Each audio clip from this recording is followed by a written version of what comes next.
तो दोस्तों आज मैं आपके लिए एक्सप्लेन करने वाला हूँ इसी साल आई एक action sci-fi film project silence, जिसमें कुछ ऐसे खतरनाक डॉग्स को दिखाया जाता है जो कि साइंटिफिक तरीके से वॉर के लिए तैयार किए गए होते हैं और ये इंसानों के लिए मुसीबत तब बन जाते हैं जब ये एक एक्सीडेंट के चलते एक ब्रिज पर आजाद होकर इंसानों को मारने का एक टारगेट सेट कर लेते हैं। तो इस फिल्म की पूरी कहानी को जानने के लिए बने रहें इस वीडियो के आखिर तक। फिल्म की शुरुआत होते ही हम कोरिया की एक सिक्योरिटी काउंसिल की एक मीटिंग को देख पाते हैं। कोरिया के सेक्रेटरी ऑफ सिक्योरिटी का नाम ह्योंग वेक है। अब यहाँ पर एक टेररिस्ट को लेकर मीटिंग चल रही थी। दरअसल कुछ ही हफ्तों में कोरिया में जनरल इलेक्शन होने वाले थे और ह्योंग वेक इस इलेक्शन में प्रेसिडेंट का कैंडिडेट रहने वाला था। ह्योंग वेक का जूनियर और उसका एक बहुत ही अच्छा दोस्त जो कि डिप्टी सेक्रेटरी ऑफ सिक्योरिटी है, जिसका नाम की जोंग वोन है, वो अपनी पूरी कोशिश कर रहा है कि जोन वेंग ये इलेक्शन जीतकर कोरिया का राष्ट्रपति बन जाए। अब जोन वोंग की एक बेटी भी होती है जिसका नाम क्योंग मिन है और इसकी ये बेटी अपने आगे की पढ़ाई के लिए ऑस्ट्रेलिया जाने वाली थी। हालांकि वो चाहते थे कि उनकी बेटी उनके पास रहे, लेकिन फिर भी वो अपनी बेटी की ख्वाहिश पूरी करने के लिए उसे ऑस्ट्रेलिया भेज रहे थे। अब इसके बाद जॉन बोंग अपनी बेटी को एयरपोर्ट पर छोड़ने के लिए जाने लगता है और रास्ते में वो अपनी गाड़ी में फ्यूल डलवाने के लिए फ्यूल स्टेशन पर रुकते हैं। इस गैस स्टेशन पर जो पार्क काम किया करता था, जो कि एक ट्रक ड्राइवर भी था और वो इस गैस स्टेशन पर पार्ट टाइम काम किया करता था। खैर अब जो पार्क जॉन वोन के साथ काफी बदतमीजी से बात करता है तो जॉन वोंग उससे कहता है कि अब मैं पैसे तुम्हें नहीं दूंगा, बल्कि मैं एयरपोर्ट से वापस आते हुए ये पैसे तुम्हारे मालिक को ही दूंगा। और ये कहकर वो एयरपोर्ट के लिए यहाँ से निकल जाता है। खैर अब वो गाड़ी में जा रहे होते हैं, गाड़ी में रेडियो ऑन होता है और उस पर न्यूज आ रही होती है कि मौसम काफी खराब होने वाला है और जो भी अपने घर से बाहर निकल रहे हैं वो काफी एहतियात के साथ बाहर जाएं। लेकिन वोन इस पर ज्यादा ध्यान नहीं देता। इसके बाद हम अगले सीन में यूरा को देखते हैं जो कि यहाँ पर अपने मैनेजर के साथ थी। दरअसल वो एक स्पोर्ट पर्सन थी और कल उसे एक टूर्नामेंट खेलना था, लेकिन उसके मैनेजर की वजह से उसका पासपोर्ट एक्सपायर हो चुका था और नया पासपोर्ट उसे कल सुबह मिलने वाला था। मैनेजर कहती है कि कल सुबह हम जल्दी फ्लाइट पकड़ लेंगे। तभी यहाँ पर एक बूढ़ी औरत यूरा के पास आती है। मैनेजर को लगता है कि शायद ये यूरा की कोई फैन हो, लेकिन वो यूरा को अपना कोई रिलेटिव समझ रही थी। जब उसका हस्बैंड उसके पास आता है तो वो उसे पहचानने से भी इनकार कर देती है। इसी मिसअंडरस्टैंडिंग में उसका एक्सीडेंट होने वाला था, लेकिन यूरा उसे पकड़ लेती है और इस तरह से वो बच जाती है। दरअसल इस लेडी को भूलने की एक बीमारी थी। खैर अब इसके बाद यूरा और उसकी मैनेजर एयरपोर्ट के ब्रिज से होकर घर जा रहे थे, जहाँ पर बहुत ज्यादा फॉग थी, जिससे कि यूरा को रोड पर कुछ भी नजर नहीं आ रहा था और ये वही धुंध थी जिसके बारे में हमें न्यूज में बताया जा रहा था। इस धुंध में किसी को भी कुछ भी दिखाई नहीं दे रहा था और इसी बीच एक पागल आदमी अपने फोन पर लाइव स्ट्रीम करता हुआ धुंध में तेजी से गाड़ी चला रहा था। यहीं पर हमें वोन को भी दिखाया जाता है जो कि बहुत ही आराम से अपनी गाड़ी चला रहा था। उसी वक्त मिलिट्री की बहुत सारी गाड़ियां उसके पास से गुजरती हैं और उनमें हम बहुत सारे डॉग्स को देख पाते हैं। अब इसी बीच उस स्ट्रीमर का एक्सीडेंट होते होते बचता है। उसकी गाड़ी एकदम बीच रोड पर आकर रुकती है, लेकिन तभी एक गाड़ी आकर उसे टक्कर मार देती है और अब एक एक करके बहुत सारी गाड़ियां आपस में टकरा जाती हैं और इससे ये पूरी की पूरी सड़क ब्लॉक हो जाती है, जिससे पीछे की गाड़ियां भी रुक जाती हैं और फिर एक ऑयल कंटेनर के गिरने से वो रास्ता पूरी तरह से बंद हो जाता है। दूसरी तरफ जो पार्क का बॉस उससे कहता है कि मुझे मेरे पैसे अभी के अभी चाहिए। रेडियो से जब उन्हें पता लगता है कि एयरपोर्ट ब्रिज पर एक एक्सीडेंट हो गया है तो जो पार्क अपने बॉस से कहता है कि वो आदमी भी उसी ब्रिज पर फंसा होगा और बस वेट करो, मैं अभी उससे पैसे लेकर आता हूँ। इसलिए वो अपने डॉग के साथ ट्रक में बैठकर वहां से निकल जाता है। अगले सीन में वोन की गाड़ी के आगे एक और गाड़ी पलट जाती है। वो इस सारी घटना के बारे में अपने बॉस यानी होने वाले प्रेसिडेंट को बताता है। अब जॉन की बेटी मिनू से कहती है कि तुम्हें उस आदमी की मदद करनी चाहिए, इसलिए जॉन अपनी गाड़ी से उतरता है और उसकी मदद करने के लिए जाता है। लेकिन दो सोल्जर उसे पहले ही रेस्क्यू कर चुके थे। वो उनसे कहता है कि उस गाड़ी में रखे उन डॉग्स को चेक करो। ये काफी डरा हुआ था। दरअसल ये एक डॉक्टर था और इसका नाम डॉक्टर यंग था। जब वो सोल्जर गाड़ी को जाकर चेक करते हैं तो सारे डॉग वहां से लापता थे। अब इस बारे में सोल्जर अपने सभी साथियों को बता देते हैं और सिचुएशन एक बार फिर से बिगड़ जाती है, क्योंकि ये भागे हुए डॉग कोई नॉर्मल डॉग नहीं थे बल्कि एक्सपेरिमेंटल मॉडिफाइड डॉग थे, जिन्होंने कि पहले ही एक सोल्जर को यहाँ मार दिया था। खैर अब सोल्जर अपने बाकी साथियों से कांटेक्ट करने की कोशिश करते हैं और वो उस डॉक्टर को अपनी गाड़ी में बैठा लेता है, लेकिन तभी वो नोटिस करता है कि उसकी बेटी तो गाड़ी में है ही नहीं। और अब अगले सीन में हम उसकी बेटी को देखते हैं, जिसे कि वहाँ पर एक डॉग नजर आता है जो कि अपना सर वहाँ किसी चीज पर मार रहा था। जैसे ही वो उसके पास जाती है कि तभी वो आकर उसे रोक रोक देता है। वो कहता है कि ये खतरनाक है। हम यहाँ पर डॉग के कॉलर पर देखते हैं जिस पर E9 लिखा हुआ था, जिसके बाद वो डॉग यहाँ से भाग जाता है। खैर अब इसके बाद जब वो अपनी गाड़ी के पास आता है तो दो सोल्जर उस डॉक्टर से बात कर रहे थे। जब बॉन उन सोल्जर से पूछता है कि यहाँ पर ये क्या हो रहा है तो वो सोल्जर उसे जवाब न देकर उसी के बारे में पता करने लग जाते हैं। लेकिन यहाँ पर जब वॉन उन्हें अपने बारे में बताकर अपनी पोस्ट उन्हें दिखाता है तो वो वॉन को ही पकड़कर कैद कर देते हैं। वो उसे गाड़ी से बांध कर चले जाते हैं। इसके बाद हम उस डॉक्टर को देखते हैं जो कि अपने लैपटॉप पर कुछ कर रहा था।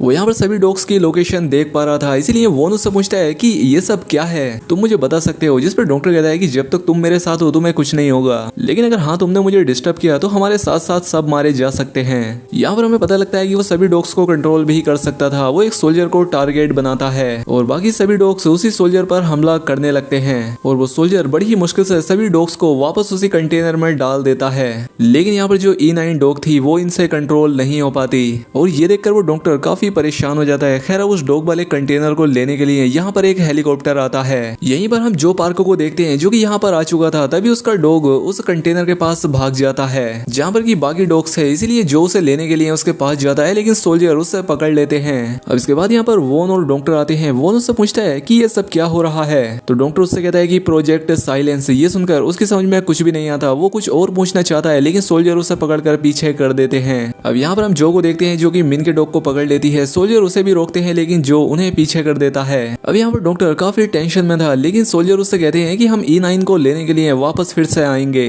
अब यहाँ पर एक सोल्जर को एक चिप मिलती है जो कि E9 की थी और वो डॉक्टर उस डॉग को इसीलिए कंट्रोल नहीं कर पा रहा था क्योंकि उसकी ये चिप गिर गई थी। उसने वो चिप अपने सर से निकाल दी थी। खैर अब वो सोल्जर उस कंटेनर को यहाँ से ले जाने लगते हैं कि तभी यहाँ पर E9 आ जाती है और हेलीकॉप्टर के अंदर घुसकर सभी सोल्जर्स को मार देती है, जिस वजह से वो हेलीकॉप्टर और कंटेनर वापस से जमीन पर गिर जाते हैं। ये कुत्ते फिर से निकलकर यहाँ से भाग जाते हैं और इस बार इन्हें कंट्रोल करने के प्रोग्राम में भी एरर आ जाता है। अब ये सभी डॉग बेकाबू हो जाते हैं और इनका टारगेट 116 लोगों को मारना सेट हो जाता है। अब सभी डॉग्स उस कंटेनर से बाहर आकर सभी को मारना शुरू कर देते हैं क्योंकि चिप की वजह से उनकी प्रोग्रामिंग ऐसी हो चुकी थी कि वो अपना टारगेट पूरा किए बिना रुकेंगे नहीं। अब उनमें से एक डॉग डॉक्टर पर भी हमला कर देता है जिससे उसका लैपटॉप दूर जाकर गिर जाता है। अब जैसे ही वो डॉग फिर से डॉक्टर पर हमला करता है कि तभी यहाँ पर वॉन आकर डॉक्टर को बचा लेता है। अब ये सभी लोग एक गाड़ी में जाकर बैठ जाते हैं और यहाँ से निकलने लगते हैं कि तभी जो पार्क भी उन्हें आवाज देता है लेकिन वॉन उसकी बात नहीं सुनता। वो यहाँ से निकलने लगता है लेकिन उसकी बेटी गाड़ी रोक देती है। वो उसे गाड़ी की डिग्गी में बैठा देते हैं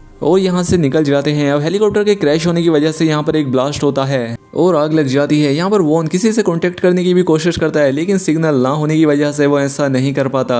अब अगले सीन में कुछ लोग वहां से निकलकर एक बस में चढ़ जाते हैं और इस बस में वो कपल भी होते हैं जो हमें एयरपोर्ट पर दिखे थे। अब यहाँ पर वॉन की कार स्टार्ट नहीं हो रही थी और यहाँ पर वॉन डॉक्टर से पूछता है कि तुम मुझे सच क्यों नहीं बता देते।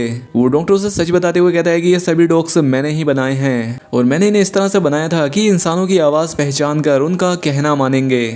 लेकिन जब मिलिट्री को इसके बारे में पता लगा तो उन्होंने मुझे ऑर्डर दिया कि मैं इन्हें एक वेपन की तरह बनाऊं ताकि वो लोग अपने दुश्मन मुल्कों पर इनसे हमला करा सकें। और इस प्रोजेक्ट में US और बाकी 3 कंट्री भी शामिल थी। वो इन्हें अपने फायदे के लिए इस्तेमाल करना चाहते थे लेकिन ये डॉग्स अपने टारगेट की आवाज को पहचान कर उन पर हमला भी कर सकते हैं। अब रेडियो पर आवाज आती है और बॉन अपने बॉस से पूछता है कि क्या तुम्हें इस प्रोजेक्ट साइलेंस के बारे में पहले से ही पता था, जिस पर वो कहता है कि नहीं मुझे इस बारे में नहीं पता था, मुझे बस अभी पता लगा है। खैर अब वॉन उससे स्वाट टीम को यहाँ पर भेजने के लिए कहता है लेकिन जेंग यून उससे कहता है कि जो ट्रक तुम्हारे सामने है उसमें जहरीली गैसेस हैं, उसमें कभी भी धमाका हो सकता है। अब ये बात सुनकर ये लोग अपने मुंह पर कपड़ा रखकर उसी बस में जाने लगते हैं जिसमें सभी लोग थे। अब यहाँ पर हेलीकॉप्टर पूरी तरह से नीचे गिर जाता है जिससे ब्रिज की एक साइड टूट जाती है। अब यहाँ के रास्ते और भी ज्यादा बंद हो गए थे, ये कहीं भी नहीं जा सकते थे। अब बस में सभी लोग काफी डर रहे थे, इसीलिए बॉन उन्हें बताता है कि मैं सिक्योरिटी डिपार्टमेंट से हूँ, इसलिए किसी को भी घबराने की जरूरत नहीं है, यहाँ पर जल्द ही स्वैट टीम आने वाली है। उसकी बात सुनकर सभी लोग शांत हो जाते हैं लेकिन वो अभी भी ये बात जानना चाहते थे कि आखिर ये कुत्ते इन पर हमला क्यों कर रहे हैं। जॉन उनसे झूठ बोल देता है। वो कहता है कि इन्हें रेबीज हो गया है जो कि इन्हें तेजी से ऐसा बना रहा है जिससे ये हम पर हमला कर रहे हैं। यहाँ पर जो जानता था कि सच क्या है इसीलिए वो उससे कहता है कि तुम झूठ क्यों बोल रहे हो, इन्हें सब कुछ सच क्यों नहीं बता देते।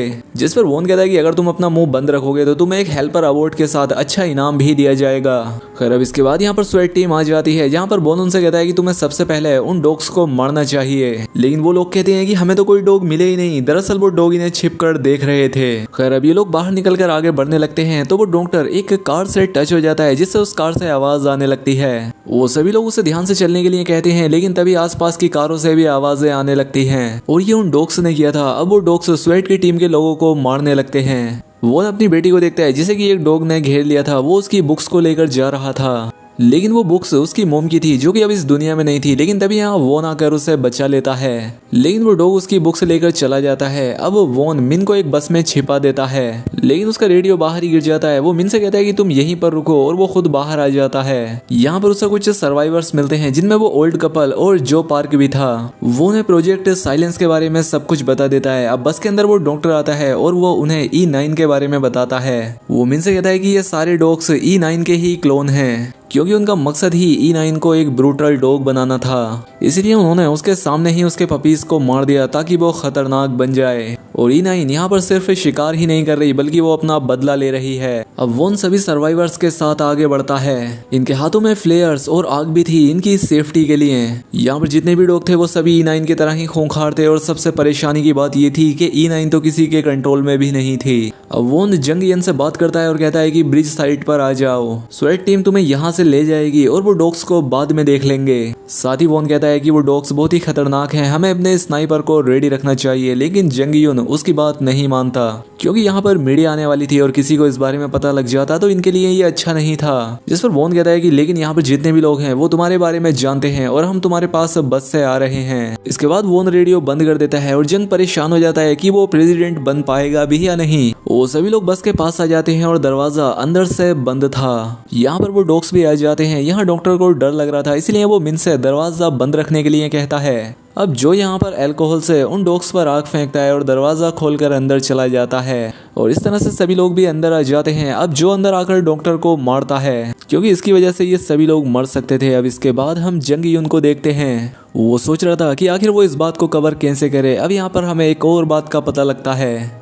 कि जंगियन ने ही इस प्रोजेक्ट साइलेंस को अप्रूव किया था, यानी कि इसी की वजह से ये सब हो रहा था। इसीलिए वो उन सभी को मारने का सोचता है ताकि इसकी पोल ना खुल जाए। अब अगले सीन में ये सभी लोग ब्रिज की दूसरी साइड पर आ चुके थे, और वोन डॉक्टर को गुस्से से पकड़ कर कहता है कि तुम इन डॉग्स का ध्यान भटकाओ।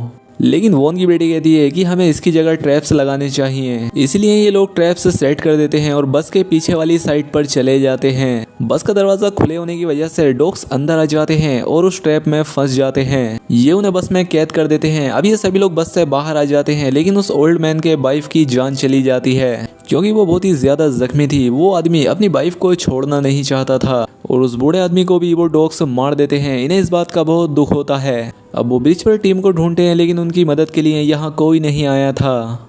अब वोन बैठ जाता है और डॉक्टर उसे बताता है कि ये सारा प्लान जंगियन का ही है, क्योंकि उसी ने तो इस प्रोजेक्ट को अप्रूव किया है और वही ये सब करा रहा है। अब ये सुनकर वोन को और भी ज्यादा दुख होता है। वो टूट जाता है क्योंकि उससे झूठ बोला गया। अब ये लोग यहाँ पर प्लान बनाते हैं कि ये जो पार्क के ट्रक से उसी गैस वाले रास्ते से यहाँ से बाहर निकलेंगे, लेकिन जो पार्क कहता है कि मेरे ट्रक की चाबी तो उसी बस के अंदर है। अब ये लोग इसका भी प्लान करते हैं कि उन डॉग्स को कंट्रोल करेंगे, इसलिए ये डॉक्टर का लैपटॉप ढूंढते हैं और टारगेट को चेंज करके वोन को टारगेट बना देते हैं। अब वोन बस में जाने लगता है तो उसकी बेटी उससे कुछ बातें करती है। कहती है कि डैड अब मैं बाहर नहीं जाना चाहती। और इसके बाद ये सभी लोग अब अपना अपना काम करते हैं, जहाँ पर यूरा गोल्फ बॉल से उस बस की खिड़की को तोड़ती है। अब डॉग वहां से बाहर आकर वोन के पीछे लग जाते हैं, लेकिन बस की ट्रॉली के अंदर होने की वजह से वो सेफ था और वो डॉग उसका कुछ नहीं कर पाते। खैर अब इसके बाद जो बस में जाता है और अंदर जाकर वो चाबी ले लेता है, लेकिन E9 वहीं पर थी क्योंकि उस पर किसी का कंट्रोल नहीं था। वो उसके पीछे भागने लगती है और बाहर आकर उसकी जगह वो डॉक्टर को पकड़ लेती है।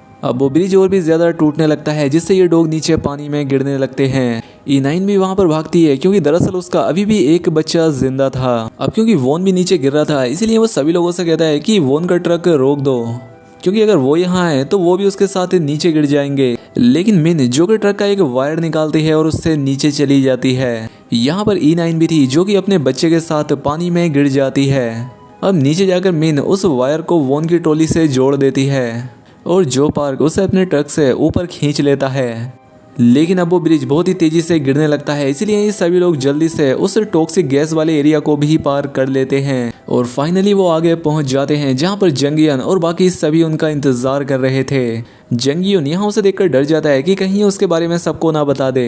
यहाँ आते ही वॉन जंगयून को एक पंच मारता है और कहता है कि तुम्हें मेरी बेटी के फ्यूचर के बारे में भी सोचना चाहिए था, और कहता है कि मेरी बेटी मेरे साथ ही रहेगी, अपने पैसे अपने पास रखो। अब यहाँ पर डॉक्टर सारा सच मीडिया के सामने बता देता है और ये भी कि प्रोजेक्ट साइलेंस कितना खतरनाक है। जंगयून यहाँ से भागने की कोशिश करता है लेकिन उसे पकड़ लिया जाता है। इसके बाद हम E9 को देखते हैं जो कि अभी भी जिंदा थी और वो अपने बच्चे को पानी से बाहर निकालती है। यानी कि वो तो बस ये चाहती थी कि उसका बच्चा सेफ रहे और उसने अब अपने बच्चे को बचा लिया था। और यहीं पर ये फिल्म, ये कहानी यहाँ खत्म हो जाती है। दोस्तों उम्मीद करता हूँ आपको वीडियो पसंद आई होगी। अगर वीडियो अच्छी लगी हो तो वीडियो को लाइक और कमेंट करके बताएं। साथ ही चैनल पर पहली बार आए हैं तो सब्सक्राइब भी कर ले। मिलते हैं हमारी अगली शानदार वीडियो में।